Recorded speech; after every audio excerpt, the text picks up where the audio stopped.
Yeah. Matapang talaga. Wala, sila talaga yun eh. Sila na Ang Phobius. Pag naisahan ka niyan, sakit. Anong XP dito ng... actually, top ko nila yung Phobius, no? Oo, focus. Other heroes, Yu Zhong minsan pinabalat sa Alpha kaso hindi na pasok sa meta ngayon. Bene, no? Pwede rin. Maganda sa Eve, okay Yeah. sa Benetank. Clint. Nasa ETT yung katapat mo. Medyo Yun lang. masakit. Parang kailangan nila ng gap closer talaga. I would say Cho. Cho, sorry. Phobius. Honestly. Glue. Sobrang shoot sa Clint. Pero sobrang damage nila, puro magic. Oo po, yun nga lang. Harry Potter sila, no?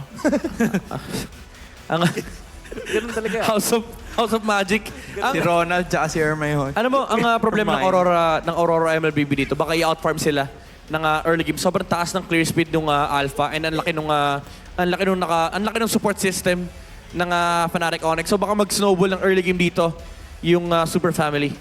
Sino kaya ang magiging Ron, Hermione at Harry? Hindi ko kinaya yung reference mo, Wolf. Tatlo eh. Pero tatlo na sila eh. Apat nga, Rafaela pa eh. Apat nga, magkakaalaman na kung mamamagic ba ng Aurora ang continuation ng serye na to or will we have a new champion? Casters, pasok. Ba tayo kasi meron tayong late game? Or sasabayan ba natin dito? Ayan, yung sinabayan. Fnatic Onyx Philippines pero nagkasabayan na nga.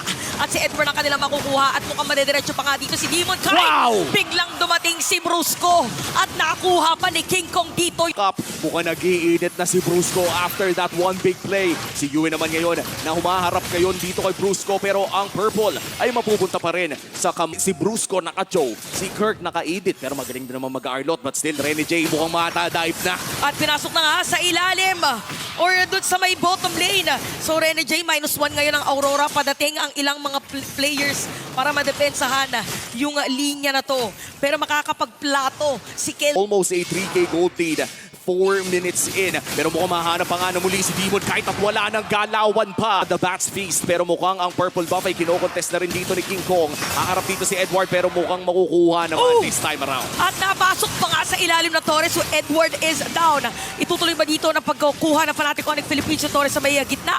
Parang hindi yata makakadepensa yung Aurora. Unti-unti lang pinapaliit yung mapa dito ng Aurora habang si Doming Player nila. And this time around si Brusco iyon. Ang ganda ng pacing para sa kupunan ng Fnatic Onyx. Pero dito ang Turtle. Sino kaya makakuha? Ang makukuha ito ni Demon Kai. At kita natin si King Kong dito ay nakapitan na habang si Doming ay biglang mawawala din sa ating mapa. King Kong ay maaalisan ng isang Edward at naaamoy na yata ng mga Sonics ngayon dahil this could be the final push para din sa Fnatic Onyx Philippines pero makakadepensa naman ang mga players ng Aurora pero sakit na ng damage dito even ni Super Prince. Pag-heal, makakalikod naman at makakabalik dito sa base pero magkakaubusan na ata. At madedepensahan pa rin yata yung Torres sa gitna pero pinipilit pa rin dito ng Fnatic Onyx Philippines yung pressure na sinasabi natin. So tuloy-tuloy lang yung pagpupush. Alam pa pala sa pag-ML. Oh no, Kirk! With a flicker play, hindi tumama pero buhay pa rin ang Aurora. Edward nandun sa may likod. Humaharap dito kay Brusco. Edward nagamit na rin! Edward is gonna be down at patay dito si Super Prince. So alis na ngayon ng mga players ng Aurora at hindi na papasok pa ang mga players ng FNOC habang nangyayari yun. Ito na naman yung sinasabi natin na meron pa nilang inaantay. One final push para sa titulo at one final defense naman para dito sa Auroras. Papasok si Kirk. Makakapag-flicker out. Wow!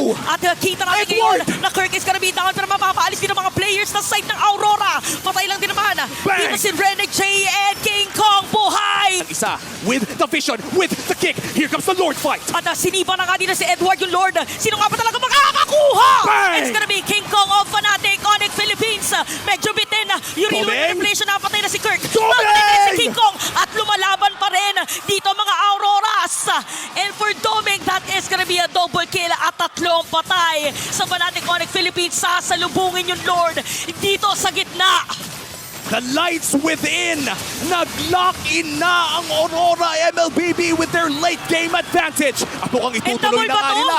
15 seconds para kay Kirk. Siya ang pinakamaaga. Summon Force na pa-flicker na rin yung dalawa. Si Kelra at si Brusco ang dume-depensa. Pero ito na nga ata yun! Ito na nga yata ang inaantay na side ng Aurora. Meron pa silang minion wave. Meron silang isang card. At isa lang din na nandito para sa Fnatic Onyx Philippines na dumepensa. At dediretso na nga nila.